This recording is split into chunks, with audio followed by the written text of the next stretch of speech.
આરોપી ફરાર થયા બાદ તમિલનાડુના શિવગંગા જિલ્લાના વેલનગુડી ગામમાં આવેલા કાલભૈરવ મંદિરમાં ઉપાસક બની ગયો હતો. જ્યોતિષ વિદ્યા હાંસલ કરી મંદિરમાં આવતા ભક્તોના ભવિષ્ય જોવાનું કામ કરતો હતો, જેની આડમાં છુપાયેલ પોલીસે ધરપકડથી બચવા છુપાયો હતો. અગાઉ ક્રાઇમ બ્રાન્ચે ડુમસ ખાતેથી 1011.82 કિલોગ્રામ એમડી ડ્રગ્સનો જથ્થો ઝડપી પાડ્યો હતો. જે કેસમાં ક્રાઇમ બ્રાન્ચે અગાઉ 1 કરોડથી વધુના મુદ્દામાલ સાથે 18 આરોપીની ધરપકડ કરી હતી. આરોપી પૈકી સલમાન મુહમ્મદ હનીફ ઝવેરી અને મનોજ લક્ષ્મણ પાટી પેરોલ પર ફરાર હતા, જેમાં સલમાન ઝવેરીની ક્રાઇમ બ્રાન્ચે નેપાલ બોર્ડર નજીક બિહાર ખાતેથી વર્ષ 2023ના જૂન માસમાં ધરપકડ કરી હતી, જ્યારે મનોજ પાટીલ સહિત અન્ય આરોપીઓને થાણે ક્રાઇમ બ્રાન્ચે 55.53 લાખના એમડી ડ્રગ્સ બનાવવાના મુદ્દામાલ સાથે ઝડપી પાડ્યા હતા. મનોજ લક્ષ્મણ પાટીલ અને વિરામની અન્નાએ વર્ષ 2020માં મહારાષ્ટ્ર રાયગઢ ખાતે એમડી ડ્રગ્સ બનાવવાની ફેક્ટરી નાખી હતી. તે સમયે આરોપીઓ સુરતની લાજપોર જેલમાં બંધ હતા.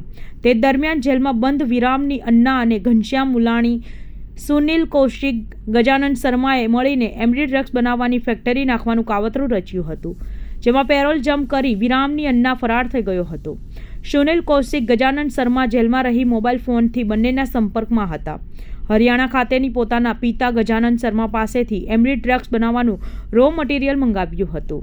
રાજસ્થાનના પાલી જિલ્લાના પાટી ગામમાં રો મટીરિયલ સંતાડ્યું હતું, જે બાદ વાપી વિસ્તારમાં એમડી ડ્રગ્સ બનાવવાની ફેક્ટરીની શોધમાં હતા. તે દરમિયાન રાજસ્થાન ખાતેથી ક્રાઇમ બ્રાન્ચે ડ્રગ્સ બનાવવાના 10 કિલો રો મટીરિયલ કબજે કર્યું હતું. જે ગુનામાં જેલમાંથી પેરોલ કરી ફરાર થઈ ગયેલા ઘનશ્યામ મુલાની ધરપકડ કરાઈ હતી.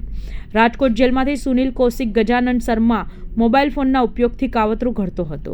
ક્રાઇમ બ્રાન્ચે જેલમાં સર્ચ કરી સુનિલ કૌશિક પાસેથી મોબાઈલ ફોન કબજે કર્યો હતો, જે બાબતે ક્રાઇમ બ્રાન્ચે અલગથી ગુનો રજીસ્ટર કર્યો હતો.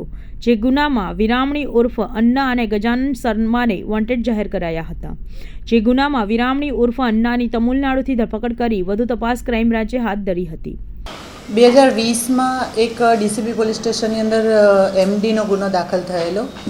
આશરે 1000 ગ્રામ જેટલું એમડી હતું અને એની અંદર ટોટલ 18 આરોપીઓને પકડી પાડવામાં આવેલા, જેમાંથી એક સલમાન ઝવેરી હતો, એક અન્ના કરીને આરોપી હતો, એક પાટીલ, મનોજ પાટીલ કરીને આરોપી હતો.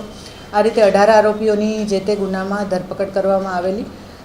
આ લોકો જેલમાં હતા તે દરમિયાન 2023માં આ જે અન્ના છે એને વચગાળાના જામીન મળેલા અને વચગાળાના જામીન ભંગ કરી અને ફરીથી જેલમાં હાજર થયેલો નહોતો.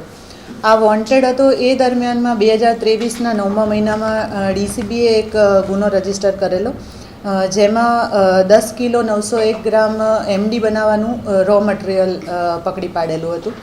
આ ગુનામાં પણ આ જે અન્ના છે એ વોન્ટેડ થયેલો અને એની હકીકત એવી હતી કે આ અન્ના છે એ ઘનશ્યામ મુલાણી અને સુનિલ શર્મા આ લોકો જેલમાં હતા અને જેલમાં એ લોકોએ એમડી બનાવવાની ફેક્ટરી નાખવાનું કાવતરું ઘડેલું.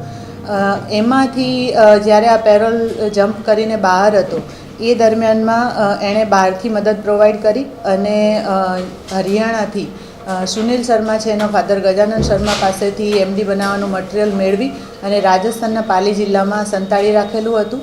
આ ઘનશ્યામ મુલાણી છે એ પણ એક મર્ડરના ગુનામાં હતો અને એ પણ પેરોલ જમ્પ કરીને ભાગી ગયેલ હતો અને ડીસીબીએ ઓફેન્સ રજીસ્ટર કરી અને જે તે વખતે ઘનશ્યામ મુલાણી અને સુનિલ શર્મા છે એની ધરપકડ કરેલી અને આ અન્ના એ ગુનામાં પણ વોન્ટેડ હતો.